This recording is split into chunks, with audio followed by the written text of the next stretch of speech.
Meno di 20 secondi ripresi con un cellulare dal Ponte delle Guglie mostrano quelli che dovrebbero essere gli attimi immediatamente seguenti alla sparatoria in cui sabato sera è stato ucciso il 25enne tunisino Khalil Mallat in un bar di Salizzada San Geremia.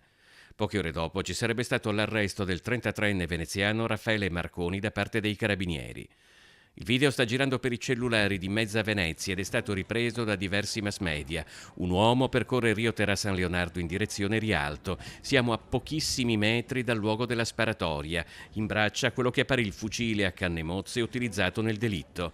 Scosta i numerosi passanti che incrocia in una via trafficata come sempre il sabato sera.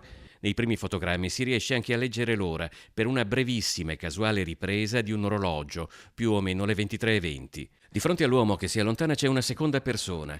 Non si capisce se stia fuggendo. Sabato sera, secondo i testimoni, il fucile si sarebbe inceppato dopo essere stato puntato su di un secondo tunisino, o si tratti di qualcuno che si trovava assieme e che lo sprona ad accelerare il passo. Raffaele Marconi è stato arrestato la notte stessa del fatto. L'arma, detenuta illegalmente, un fucile a canne mozze calibro 12, privo di matricola, è stata ritrovata in un canale. Le indagini devono chiarire i motivi di ciò che è successo. Una lite scoppiata per futili motivi come un apprezzamento alla moglie del veneziano convincono poco gli inquirenti, che stanno battendo anche la pista dello spaccio di droga.